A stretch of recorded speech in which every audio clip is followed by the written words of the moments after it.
오늘부터 요한계시록을 살펴보려고 합니다. 오늘은 첫 시간으로 서론 부분, 서론도 많아서 오늘은 일부만 말씀을 드려야 할 것 같습니다. 우리가 요한계시록 하면은 어렵고 위험하고 무서운 책으로 생각을 해왔었습니다. 과연 그러한가? 우리가 하나씩 요한계시록을 살펴보면서 요한계시록이 우리에게 왜 주셨는가? 오늘 현대의 요한계시록이 어떤 도움을 주고 어떤 말씀들을 하고 계시는가? 이런 부분들을 하나씩 살펴보면서 절실히 필요한, 이 시대에 꼭 필요한 말씀이다.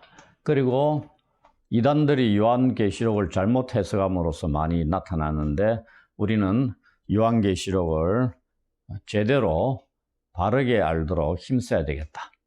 그런 생각들을 가지고 임했으면 합니다.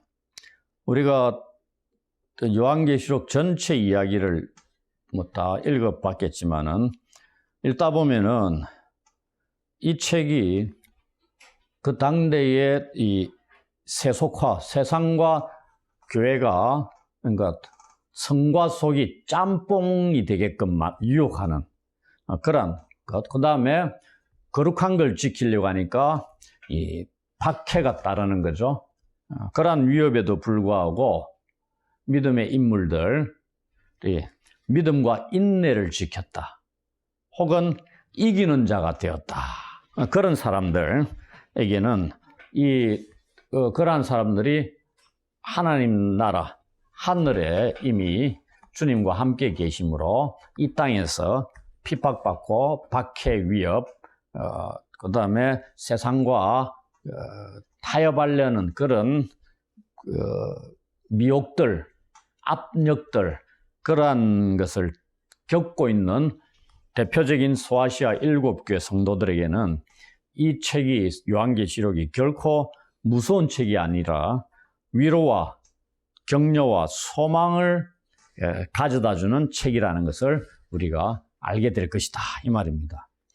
대신에 성도들을, 하나님의 백성들을 핍박하고 압제하고 그러한 자들, 악한 자들에게는 하나님의 심판이 반드시 있을 것이라는 것을 요한계시록을 보시면 삼중적인 심판이 있죠. 인, 나팔, 대접. 삼이라는 게 완전하다는 걸 우리가 알고 있잖아요. 그 다음에 7단계로 있는 거는 3도 완전수고 7도 완전수고 심판이 철저하고 완전하게 이루어진다. 악에 대해서. 그러니 이 땅에서 비록 승리는 하지 않았지만 전투하는 교회, 지상교회의 성도들은 이 사실을 확실히 알아야 된다는 얘기입니다. 어중간하게 싸우가 이길까? 주님 힘 주셔도 우리가 사탄과 악한 자들과 싸워서 열에 한 5번 이기고 5번 질까? 아니면 2-3번만 이겨도 다행일까? 이런 생각 가지면 안 된다는 얘기입니다. 전투에서 이미 우리 어린 양 대신 일찍 죽임을 당한 어린 양 대신 예수 그리스도와 그분을 따라서 믿음과 인내를 지켰던 승리자들이 하나님 나라에 함께 있는 걸 보여주고 그 다음에 어떻게 이겼는가 알려주고 그리고 그들을 대항했던 자들, 원수들에 대해서 앞으로 어떻게 우리 주님께서 심판을 통해서 완전히 패배하게끔 멸망시킬 것인가를 구구절절히 보여주고 있는 거죠. 이걸 제대로 알게 되면은 땅에서 그들과 전투하는 성도들이 엄청난 무기를 소유하는 것과 같은 위로와 격려와 힘이 된다는 얘기입니다. 이걸 모르니까 싸우다가 도망가고 신앙을 버리고 인내하지 못하고 믿음을 버리고 이렇게 된다는 얘기입니다. 그러한 목적으로 요한계시록이 소아시아 7교회에 주어지지 않았느냐, 이런 부분들을 하나씩 우리가 살펴보자 이 얘기입니다. 그리고 우리가 살고 있는 이 시대, 현대도 악한 시대다 그러죠. 이 악한 시대에 더더구나 성령께서 하나님의 말씀을 통해서 주시는 환상과 비전이 필요하다는 얘기입니다. 명확하다는 얘기죠. 그런 것들은 흐릿한 게 아니고 그것이 요한계시록에서 우리에게 주시는 메시지다. 요한계시록에 환상과 비전이 있잖아요. 그걸 올바로 해석해가 전달할 때는 엄청난 파워를 지닐 수 있다 이 말입니다. 이러한 과정들을 거쳐서 지상에 있는 교회가 뭐라고 그럽니까? 전투하는 교회라 그러죠. 그러면 전투하는 교회라면 군인들이란 얘기입니다. 이 과정들, 이 계시록의 말씀들을 통해서 소아시아 7교회 성도들, 전투하는 군인들로서의 성도들을 어떻게 강한 그리스도의 군사로 무장시켜주는 역할도 한다 이 말입니다. 그럼 승리하는 거죠. 그래서 요한계시록에는 이기는 자 혹은 승리하는 자, 엄청나게 중요한 주제 중에 하나다. 우리가 그것은 향후 계속 살펴볼 것입니다. 오늘은 요한계시록을 지은 이가 누구냐, 저자가 누구냐, 그리고 요한계시록을 받는 수신자가 누구냐, 그리고 마지막으로 요한계시록이 언제쯤 기록이 되었느냐, 이런 부분만 말씀을 드리고 마쳐야 될 것 같습니다. 먼저 저자에 대한 문제입니다. 요한계시록에 보시면은 이 계시의 말씀을 보고 듣고 증거한 자를 종, 증인, 예언자, 그리고 너희 형제요 예수의 환난과 나라와 참음에 동참하는 자 요한, 이렇게 언급하고 있습니다. 그게 1장 1절, 2절, 4절, 9절 1장에 4번이나 나오고요. 22장 8절에 한 번. 이렇게 요한이라는 이름으로 앞에 수식어로 이렇게 붙어가 나온다 이 말입니다. 이러한 표현이니까 우리가 그 당대에 우리가 마가복음 할 때도 봤지만 마리아 이름이 너무나 많았다 그랬죠. 2명 중에 1명, 심하게 말씀드리자면 여자들 이름 2명 중에 1명 꼴로 마리아다, 뭐 이렇게 할 정도로 길거리 가다 보면 발에 치이는 사람 이름이 마리아였다는 얘기입니다. 근데 이제 요한이라는 이름은 그 정도는 아니겠지만은 그 당대의 요한이라는 이름도 많았을 거다는 얘기입니다. 그래서 헷갈리는 거죠. 근데 우리 요한인데 앞에 뭐가 없잖아요. 그럼 이게 누구 요한이냐? 이 문제가 상당히 많이 논란거리가 되는 거죠. 그 당대에 요한이라는 이름을 가진 좀 괜찮은 사람들이 한 명도 기록에 남아있지 않다 그러면 모르겠는데, 그러면 요한 하면은 이 사람이죠. 오늘날 우리가 문재인이라면 대통령이잖아요. 다른 사람을 가리키냐고 이 이름을 얘기하면 대통령이다 이렇게 그냥 받아들이는 거죠. 앞에 수식어로 뭘 청와대에 사는 누구 뭐 이래 안 하더라도. 그래서 이 요한이라고만 이름을 붙였는데, 문제는 우리는 이렇게 어려워하는데 이 당시에 소아시아 7교회 이 요한계시록을 받았던 성도들은 요한이라면 누군지 알았겠어요, 몰랐겠어요? 너무나 쉽게 알고 있었던 인물이다 이 말입니다. 아니 그 편지나 이 서신을 보냈는데 누가 보냈는지 몰라. 우리 같으면 오늘날 수신자, 발신자 이름을 딱 적잖아요. 주소까지, 심지어 전화번호까지 적기도 합니다. 뭐 등기로 보내면 그렇잖아요. 그런데 여기 달랑 요한 이렇게만 했다는 얘기입니다. 그런데 우리가 마가복음 할 때도 그랬죠.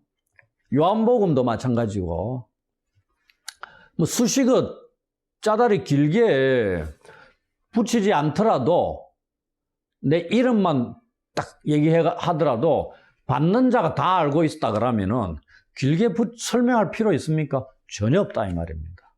요한도 그러한 인물이었을 거다. 상당한 소아시아 7개 전체에 영적인 엄청난 영향력을 미쳤던 인물이었을 것이다.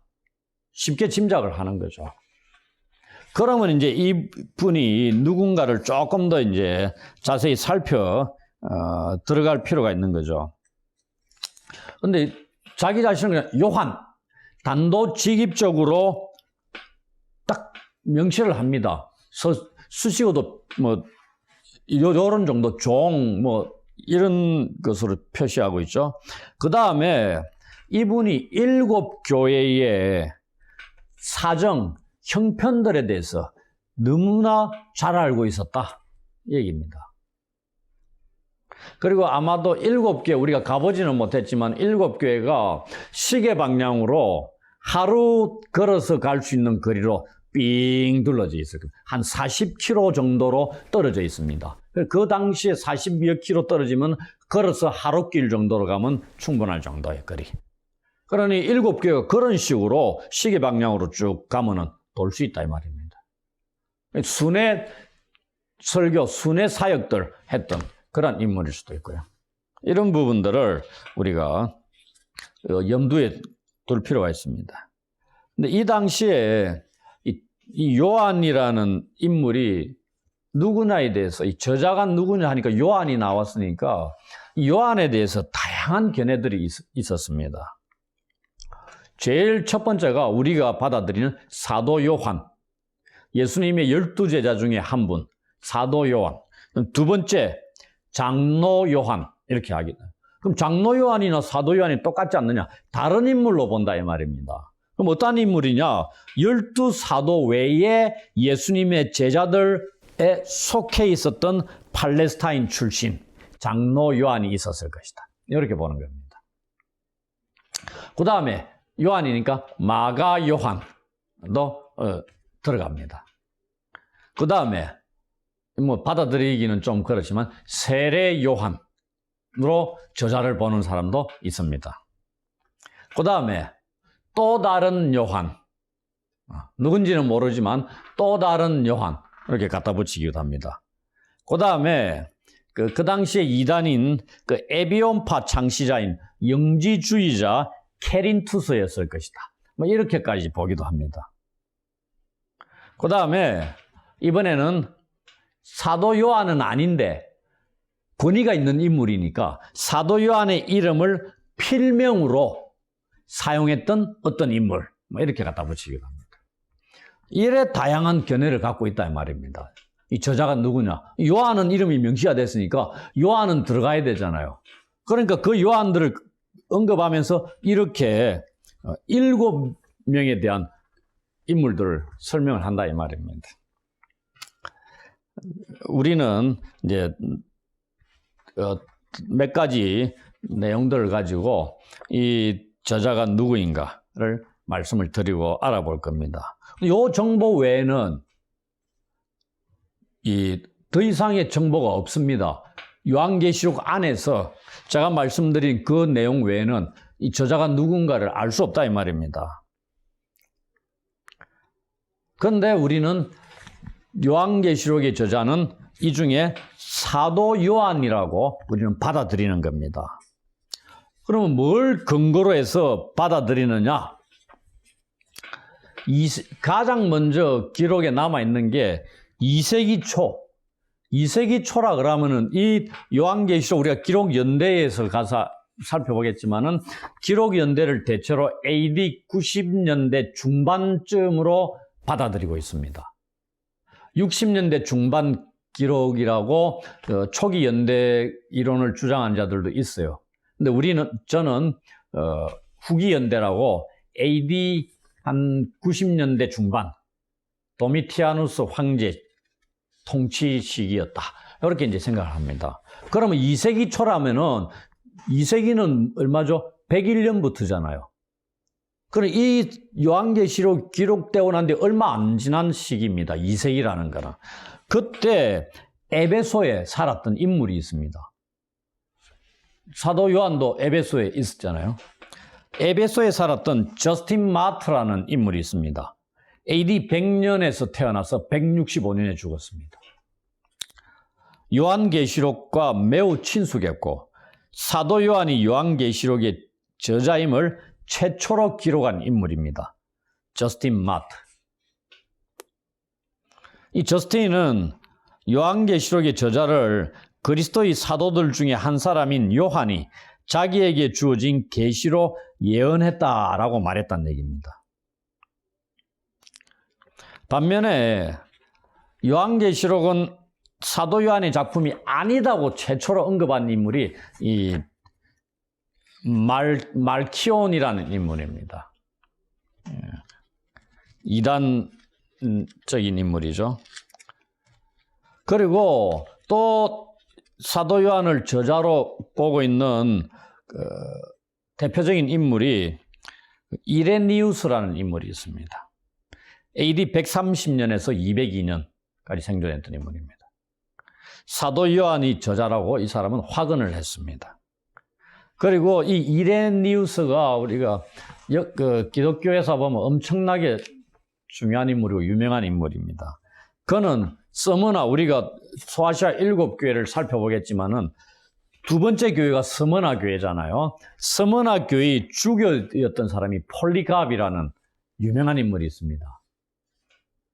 이분이 화형당했습니다. 순교했다는 얘기입니다. 이 폴리갑의 제자였습니다. 이 스무나 교회의 주교였던 이 폴리갑의 제자였고, 그럼 이레니우스가 그렇다는 얘기입니다. 이레니우스가 폴리갑의 제자요. 폴리갑은 누구냐? 사도 요한의 제자입니다. 그럼 제자요, 제자니까 상당히 멀리 떨어진 그런 관계는 아니죠. 아주 가까운 관계고, 폴리갑이 굉장히 오래 살았습니다. 순교당할 때 80몇 세까지 있었으니까. 그가 이제 예수를 부인하면은 살려주겠다. 사형 집행인이 너무 안타까워서 살려야 될 인물 같았어요. 그러니까 내가 80몇 년 동안 우리 주님이 나를 한 번도 거역하고 나를 실망시키지 않고 배반하지 않았는데 내가 그분을 배반할 수 있느냐. 그래가지고 화형당해서 순교당했습니다. 그 인물이 폴리갑입니다. 그의 제자였다는 얘기입니다. 폴리갑이 그래 오래도록 살면서 사도 요한의 제자였고 뭐 정보들을 안 들었겠습니까?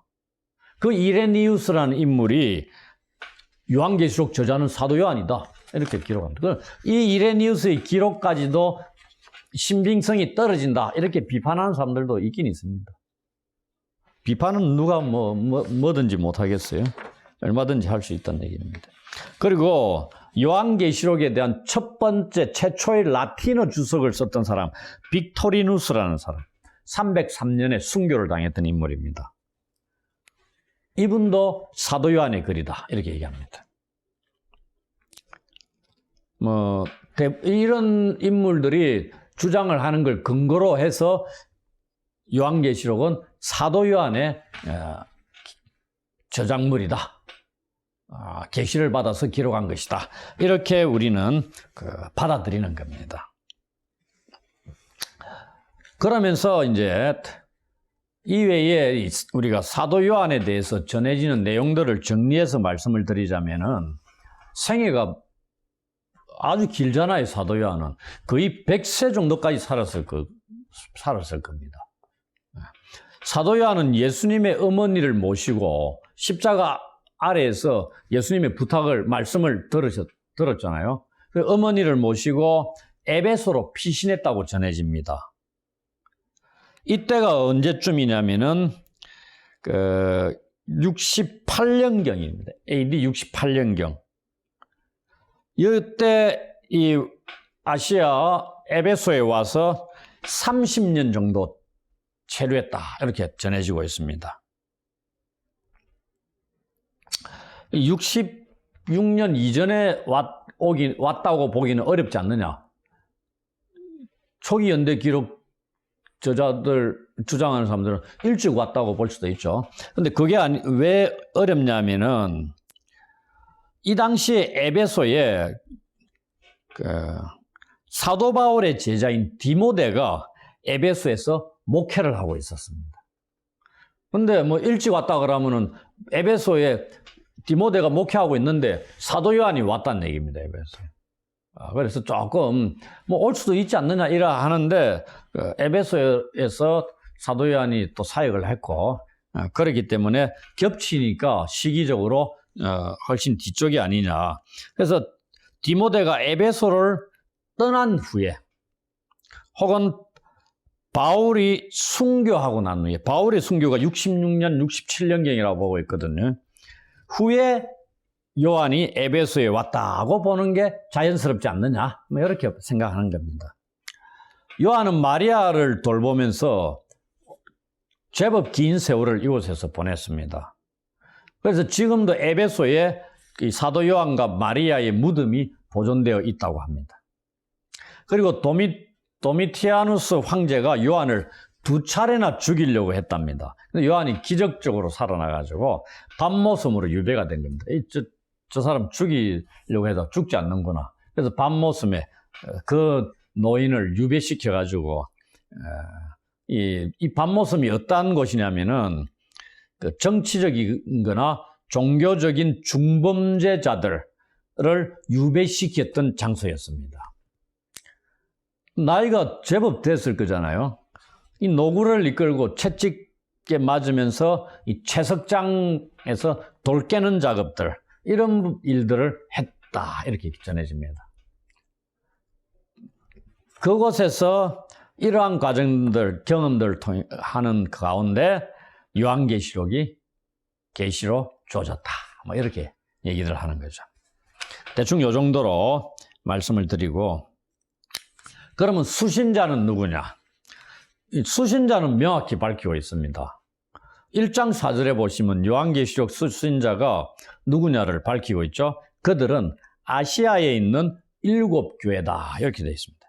이 7교회들, 에베소 교회로부터 시작돼가지고 라오디게아 교회를 이르는 7교회들은 사도 바울이 제3차 선교 여행, 주후 52년에서 55년, 약 한 3년 언저리, 이 기간 중에 이 에베소에 3년 동안 머물렀습니다. 이 바울이. 그곳에 뭐가 있냐면은 그 두란노 소원에서 체계적인 평신도 신학 교육을 실시했었다는 얘기입니다. 바울이. 그 결과 바울로부터 양육을 받은 이 평신도 제자들이 설립한 교회들이 요한계시록의 7교회가 됐을 것이다, 여러 얘기합니다. 이 수신자들과 관련해서 이 핸드릭슨이라는 주석학자는 이들이 살았던 주후 1세기 말의 상황이 요한계시록의 직접적인 기록 동기였을 것이다. 그 상황이 때문에 계시를 받아가 그들에게 이 서신을 전해줄 목적이었다, 이런 상황에 걸맞는 사도 바울의 서신들도 보면은 감옥에서 기록한 것도 있고, 보면 각 교회의 형편을 전해 듣고, 혹은 로마서 같은 경우는 가기 전에, 한 번도 가보지 않은 로마 교회에 가기 전에 자기의 복음을 알리고 변정하고, 뭐 이런 목적, 각 교회들마다 처한 형편 상황에 맞는 그러한 기록 목적들을 가지고 다 기록을 했다는 얘기입니다. 이 요한계시록도 기록 목적이 소아시아의 7교회 때문이었을 것이다. 그들이 처한 형편들, 거기에 우리 주님께서 위로하고 격려하고 힘을 불어넣어주고, 그러면서 계시의 말씀들 또 주셨다, 이렇게 생각을 하는 거죠. 요한과 그 시대에 살았던 신자들을 의식하면서 계시되었다는 것을 해석의 출발점으로 삼아야 한다, 이렇게 얘기합니다. 그래서 소아시아 7교회를 출발점으로 생각해야 된다, 이 말입니다. 요한계시록을 볼 때 1세기 상황 다 제껴놓고 이거는 미래에 펼쳐질 놀라운 계시의 예언의 말씀들만 기록한 것이다, 뭐 이렇게 봐서는 안 된다는 얘기입니다. 그렇지만은 요한계시록은 첫 수신자들 7교회뿐만이 아니고 오고 오는 모든 세대의 성도들에게도 해당되도록 의도되었다는 것도 함께 고려해야 한다는 것입니다. 그 근거로 몇 가지를 말씀을 드리겠습니다. 첫 번째, 사도 요한의 시대에 교회가 받은 이 고난과 핍박, 이것은 일종의 모형이었다는 얘기입니다. 어떤 참된 성도들이, 오고 오는 세대의 성도들이 당할 그러한 고난, 핍박을 미리 보여주는 거다, 이 얘기입니다. 그리고 예수님 재림 직전에는 더 심할 것이다. 더 명확하게 고난과 핍박을 당할 것이다. 보여주는 거죠. 1세기에 7교회가 당했던 고난 핍박도 있고, 오고 오는 모든 세대가 당하는 고난 핍박도 있고, 예수님 재림 직전에 이 땅에 살고 있는 성도들이 겪게 될 고난 핍박도 보여주고, 미리 보여주는, 모형론적으로 보여주는 거다.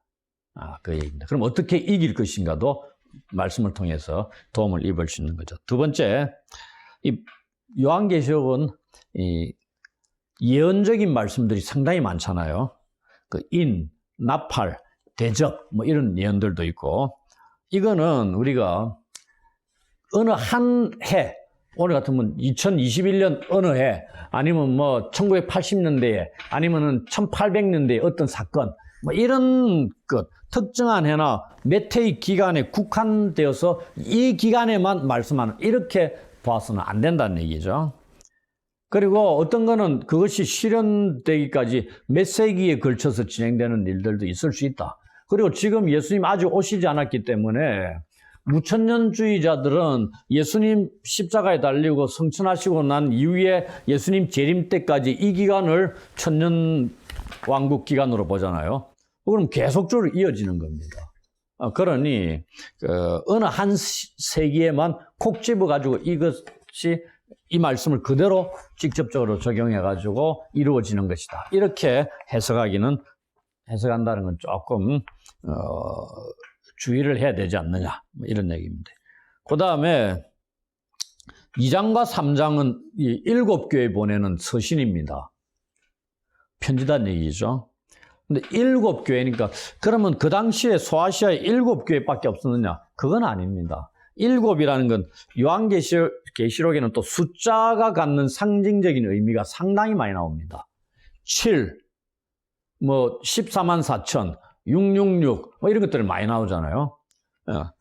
7교회도 상징적인 의미가 있을 것이다. 그 외에 많은 교회들이 있었습니다, 실제적으로. 근데 7교회만 했다는 것은 이 수가 갖는 의미를 드러낼 목적이었지 않느냐, 뭐 그렇게 또 생각을 할 수 있습니다. 그 말은 7교회뿐만이 아니고 그 이후에 오고 오는 모든 지상의 교회들 다 포함할 수 있다, 이 얘기입니다. 그러니 요한계시록의 말씀을 우리들도 읽고 은혜를 입는 겁니다. 힘을 얻는 거고. 만약에 소아시아 7교회만을 위한 편지였다, 그럼 우리가 읽을 이유가 없잖아요. 근데 우리한테도 똑같이 적용되고 도움을 입을 수 있는 말씀이다, 이렇게 받아들일 수 있는 거죠. 그리고 이 요한계시록을 읽고 공부하는 사람은 1장 3절에 보는 복이 있다. 첫 번째 복. 요한계시록에는 7복이 나온다고 그럽니다. 우리가 계속 살펴보겠지만. 첫 번째 복이 1장 3절에 나옵니다. 읽는 자와 듣는 자와 지키는 자가 복이 있다, 얘기합니다. 첫 번째 복. 그래서 이 예언의 말씀을 듣는 모든 사람들에게 이 사도 요한이 말씀을 하고 있는 겁니다. 어느 한 시대에 소아시아 7교회만을 위한 게 아니고 우리들에게도 이 말씀을 읽고 듣고 지키면은 복이 있을 것이라는 것도 알려주는 겁니다. 마지막으로 이제 기록 연대가 언제냐? 기록 연대에 대해서는 대표적인 견해가 두 가지가 있습니다. 하나는 주후 70년대 이전에 기록했을 것이다, 초기 연대 이론이고, 다른 하나는 주 90년대 중반에 기록되었을 것이다 보는 후기 연대 이론입니다. 70년대 이전은 그 네로 황제 잘 아시죠? 네로의 통치 말기 혹은 바로 직후였을 것이다. 그래서 AD 60년대 중반 정도, 하여튼 70년은 안 됐을 것이다. 그러니까 예루살렘이 AD 70년에 멸망했잖아요. 그 직전이란 얘기입니다. 그 다음에 90년대 중반은 도미티아누스 황제 통치 기간입니다. 이 황제가 81년부터 96년까지 통치를 했으니까 96년은 넘기지 않는다. 그런 얘기죠. 이렇게 보고 있습니다. 나는 지금까지는 후기 연대가 좀 더 설득력이 있다고 생각하고 받아들이고 있습니다. 그러면 그 증거들이 뭐냐? 먼저는 성경 바깥에 증거들이 있습니다. 요한계시록의 이 기록 연대가 도미티아누스 황제의 재위 기간으로 보고 있다고 가장 먼저 언급한 이가 누구냐면은 이레니우스입니다. 폴리갑의 제자라 그랬죠. 폴리갑은 사도 요한의 제자고. 그가 요한계시록은 그리 오래전이 아니라 거의 우리 세대인 도미티아누스 통치 말기로 보인다. 이렇게 기록합니다. 통치 말기 96년까지 통치했다잖아요. 그 말기니까 95년이나 언저리 95년 96년일 수도 있지만은 그러니까 90년대 중반이다. 이레니우스가 그렇게 가장 먼저 얘기했습니다. 그 외에 알렉산드리아의 클레멘스, 오리게네스, 빅토리누스, 그다음에 유세비우스, 히에로니무스 등의 언급들을 우리가 성경 바깥의 인물들의 그 기록들을 통해서 이 요한계시록이 90년대 중반쯤에 기록되었을 것이다. 이렇게 자료들을 통해서 받아들이고 있다 얘기입니다. 그 다음에는 요한계시록 본문 안에서 우리가 또 살펴봐야 되죠. 바깥에서만 찾아보면 안 되잖아요. 요한계시록이 과연 90년대 중반을 가리키고 있느냐? 이걸 또 확인해 볼 필요가 있습니다. 거기에 대해서 소아시아의 7교회가 2장부터 3장에 그들이 처한 형편들 이런 것들을 쫙 설명하고 있잖아요. 그걸 통해 가지고 우리가 3가지 문제를 가지고 기록 연대를 살펴볼 겁니다. 그 3가지 그 연대가 뭐냐면은 문제가 뭐냐면 첫 번째가 황제 숭배입니다. 황제 숭배는 이 소아시아 7교회가 어느 정도 로마 제국의 황제 숭배 의식에 노출되어 있었다. 의식에 참여하라고 압박을 받고 있었다. 이렇게 충분히 생각을 하고 올 수 있습니다. 이게 계시록 본문의 13장, 14장, 15장, 16장, 19장, 20장 이런 곳에서 비추고 있다 얘기입니다. 근데 나중에 이제 하나씩 살펴보겠지만은 신학자들도 이 소아시아 7교회뿐만 아니라 7도시죠. 도시가 황제 숭배에 그 당시에도 노출되어 있었다고 주장을 하는 신학자들도 있습니다. 그런데 이게 네로 황제 시대보다는 도미티아누스 황제 시대의 황제 숭배가 훨씬 더 심각하게 로마가 지배하고 있었던 속주인 그런 소아시아의 그 지역 도시들에 널리 퍼져 있었을 것이다. 네로 시대보다는 도미티아누스 시대가 더 심했을 것이다. 이렇게 얘기를 한다는 얘기입니다. 그리고 황제 숭배라는 것은 황제라는 것은 신의 아들, 신에 의해서 선택받은 자입니다. 그래서 숭배의 대상이 되는 겁니다. 그런데 문제는 이 로마 제국에 있어서 황제 숭배 시작이 어디서부터 출발하냐면은 율리우스 카이사르, 시저라 그러죠. 카이사르와 아우구스투스 이때 시작이 됐다 얘기합니다. 그리고 이어져 오는 황제들한테 계속 되었겠죠. 처음에는 황제들이 죽고 난 뒤에 신격화를 했습니다. 왜냐하면은 살아있는 동안에 자기 자신을 신으로 추앙해달라고 주장하는 것은 인간으로서 오만한 행위다. 최고로 거만한 행위로 간주가 됐다는 얘기입니다. 그래서 이런 살아있을 때 나를 신으로 추앙해달라고 고집했던 황제가 죽고 나면은 이 사람들이 뭐라 하겠어요? 그 황제를 신으로 추앙하는 게 아니고 저주한다 이 말입니다. 그런 결과를 낳았다는 얘기죠. 그런데 살아있을 때 황제로 추앙받으려고 시도했던 황제들이 있었느냐? 있었습니다. 영화도 나왔지만 아주 개판인 왕이 있죠. 칼리굴라. 성적으로도 문란하고, 이 가이우스 칼리굴라, 그 다음에 우리가 잘 아는 네로, 그 다음에 요한계시록의 기록 연대와 맞물려 있는 황제라고 여겨지는 도미티아누스, 이렇게 보고 있습니다.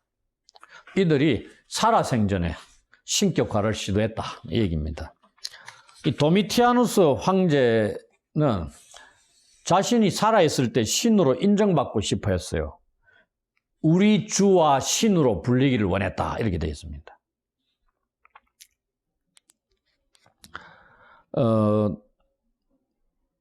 이를 거절하게 되면은 이 박해를 받았다는 얘기입니다. 이들은 왜 거절했겠어요? 그리스도인들이 그리스도만이 유일하신 왕이지 로마 황제는 왕이 아니다고 생각하는 거죠. 그러니 그 왕 황제를 숭배한다는 것은 하늘에 태양이 둘 있는 것과 똑같은 걸 인정하기 때문에 안 되는 거죠. 그리스도인들에게 있어서는. 그래서 거절하는 겁니다. 그래서 우리의 믿음이라는 건 뭐냐면은 대상이 누구냐가 중요한 겁니다. 내가 믿고 안 믿고가 중요한 게 아니고요. 아니 물 떠다 놓고 믿는다 나무 앞에서 이라도 믿는 거잖아요.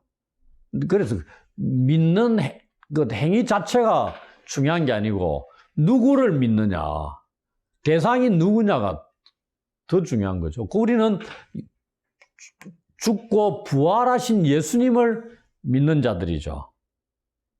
그런데 그 외에 다른 우상들을 믿는 자들이 많았죠. 그 중에 하나가 이 당시에 황제를 숭배하는 의식들을 거행을 했던 거죠. 거기에 그리스도인들도 와서 제사에 참여해라. 그리고 제사에서 나온 고기도 먹고 이렇게 얘기하는 겁니다. 그러니 그리스도인들이 거부하는 거죠. 이것은 황제 숭배 의식에 참여하는 것은 제1계명, 10계명의 제1계명을 어기는 거죠. 나 외에 다른 신을 두지 말라는 것. 제1계명이 10계명의 첫 번째 계명으로 주어진 게 가장 중요한 게 바로 이겁니다. 너희에게 왕은 여호와 하나님 한 분뿐이라는 얘기죠. 그것을 얘기하는 겁니다. 이 황제 숭배가 또 뭐와 연관이 되어 있냐면은 우상 숭배와 관련성이 있습니다. 이 구약 성경을 보시면은 이스라엘 백성 이 황제 숭배가 우상 숭배와 지금 요한계시록을 우리가 앞으로 살펴보기에는 관련성이 있습니다. 그리고 이 우상 숭배가 그 다음에 우리가 2장, 3장을 살펴보면 나오지만 이 우상 숭배가 또 무엇과 연관이 되냐면은 음행하고 관련이 됐습니다. 성적 타락, 성적인 부도덕 이것과 관련이 되어 있습니다. 밀접하게 관련이 있습니다. 그걸 부추긴 게 발람, 이세벨, 니골라당 이런 자들이었습니다. 교회에 들어와서 우상을 숭배하고 성적으로 타락해 만드는, 행음하게 만드는 이런 짓거리들을 하게 했던 그런 자들이 2장, 3장에 우리한테 알려지고 있습니다. 그 구약 성경 보시면 이스라엘 백성의 우상 숭배를 종종 행음과 성적 타락의 은유를 사용해서 비난하고 있는 것을 볼 수 있습니다. 많이 보죠. 우리가 선지서나 이런 데 보면은 이스라엘 백성들이 우상을 숭배하고 행음했다, 음행을 저질렀다.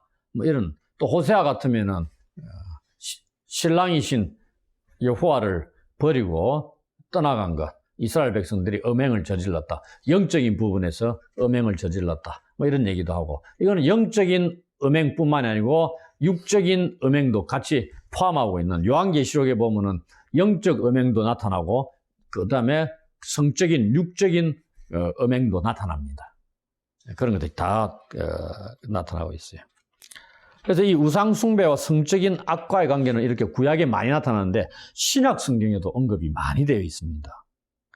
사도행전, 로마서, 고린도전서, 고린도후서, 데살로니가전서, 베드로전서, 요한계시록 등등에 보시면은 이러한 관련성을 연결짓고 있는 말씀들이 많이 기록이 되어 있습니다. 이 두 번째가 이제 기록 연대와 맞물려 살펴봐야 될 게 그리스도인들에 대한 박해입니다. 박해, 고난, 핍박 이런 거는 요한계시록의 핵심 주제입니다. 요한계시록 쭉 읽어보시면은 이 문제는 이 황제 숭배가 그리스도인 박해의 근거로 제시가 되고 있습니다. 그렇기 때문에 이 둘이 또한 밀접한 관련성이 있죠. 황제 숭배를 거절해서 그리스도인들이 핍박을 받는다. 이런 내용입니다. 요한계시록 안에는 이 책이 기록될 당시 도미티아누스 황제 재위 당시에 로마에 의해서 소아시아 7교회 성도들을 전 지역에 광범위하게 걸쳐서 핍박을 했다, 박해를 했다, 이런 공식적인 박해가 있었다는 기록이 거의 안 나타납니다. 선택적인 박해가, 간헐적인 박해는 있었다는 얘기입니다. 문제는 그 박해가 없었느냐, 그건 아닙니다. 그리고 전면적인 박해가 일어났던 건 아니에요. 역사적인 기록을 보더라도 간헐적인 박해가 있었습니다. 황제 숭배도 마찬가지고. 그런데 요한계시록에서 얘기하는 것은 앞으로 소아시아 교회가 지금 90년대 중반이잖아요. 그럼 100년이 지나면서 전격적으로 박해가 일어나지 않습니까? 300년에 이르기까지 계속적인 박해가 일어납니다. 그까지 요한계시록은 다 염두에 두고 있는 거죠. 그 당대의 도미티아누스 황제 때에 일어날 박해만 얘기한 게 아니고 오늘날 예수님 재림 직전에도 일어날 박해까지 염두에 두고 있다고 말씀을 드렸으니까 초대교회 같으면 100년, 200년, 300년, 313년 국교로 공인되기까지 계속 박해가 있었잖아요. 심했던 적, 약했던 적, 뭐 이런 것들이 있었지만은 100년 전에는 네로 황제 때 심하게 한번 있었고 그 외에는 박해가 아주 심하지는 않았다는 얘기입니다. 그러나 100년 넘어가고 200년 이러면 박해가 굉장히 심하게 일어나죠. 그때도 다 염두에 두는 겁니다. 그러니 본격적인 박해가 임박했다는 것들을 예상을 하는 겁니다. 거기에 대해서 너희들이 박해를 받을 때 어떻게 대응을 해야 되느냐, 인내하고 말씀을 지키고 믿음을 배반하지 않고 이렇게 하기를 위해서 권면할 목적으로, 힘을 불어넣을 목적으로 기록이 됐다, 이 얘기입니다. 이 요한이 이 당시에 밤모섬에 유배되었다 그랬죠. 이것도 황제 숭배에 참여하기를 거절한 것 때문에 가해진 박해의 형태가 점점 증가하고 더 조직화한 도미티아누스의 통치 시대의 상황에 좀 잘 어울린다. 이제 본격적으로 진행되어가는 조직적으로 박해가 돼가고 황제 숭배에 대한 의식에 대한 압력 이런 것들도 점점점 확산되어가는 그 추세이기 때문에 네로 통치 때보다는 이때가 훨씬 더 어울린다, 이런 내용입니다. 그다음 마지막으로 이 소아시아에 있는 교회들의 상황입니다. 소아시아에 있는 교회들의 상황이 어땠느냐? 이거는 2장, 3장을 보면 우리가 잘 알 수 있죠. 이 2장, 3장의 상황, 교회가 처하는 형편들을 쭉 살펴보면은 초기 연대보다는 후기 연대를 지지하는 것이다, 이렇게 받아들이기가 쉽다, 이 말입니다. 그게 몇 가지 쭉 말씀을 드리면, 스머나 교회가 네로 황제 통치기 그 전후에는 존재하지 않았을 것이다, 이 얘기입니다.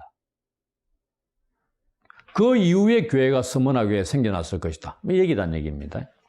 그 다음에 라오디게아 교회 우리가 설교를 한번 했었죠.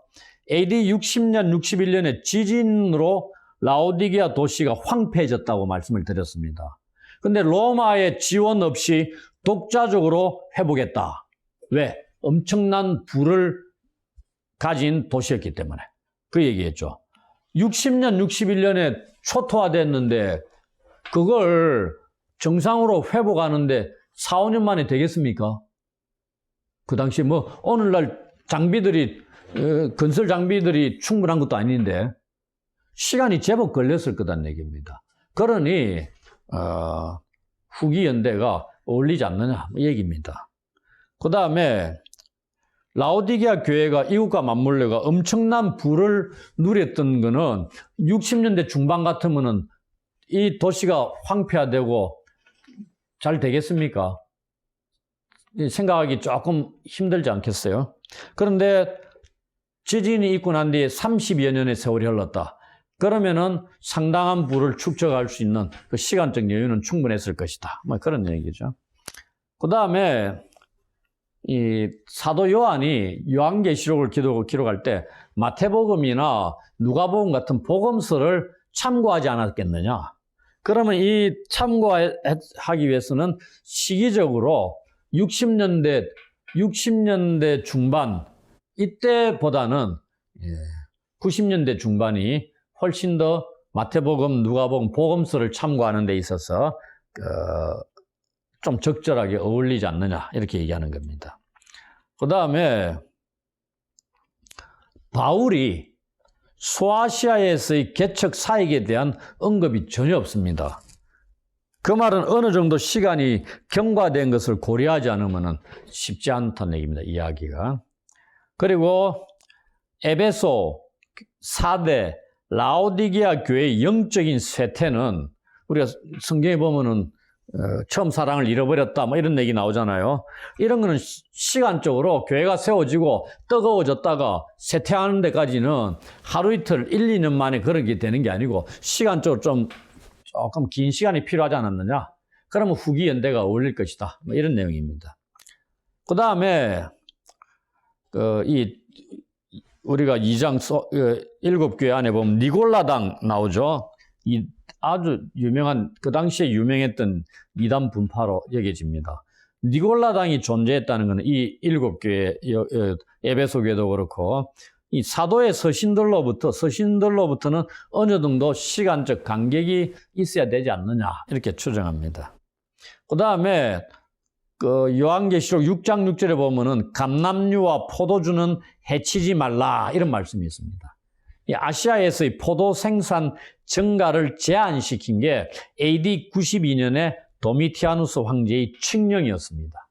이런 것과 맞물려 있는 역사적 배경이 있는 것이기 때문에 아마 후기 연대가 어울릴 것이다. 그렇게 얘기를 합니다.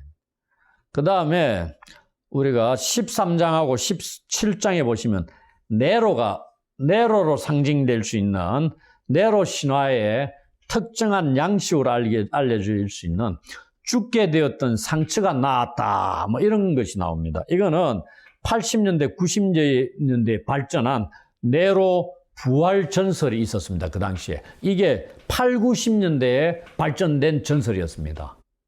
네로가 60년대 그때 죽었잖아요.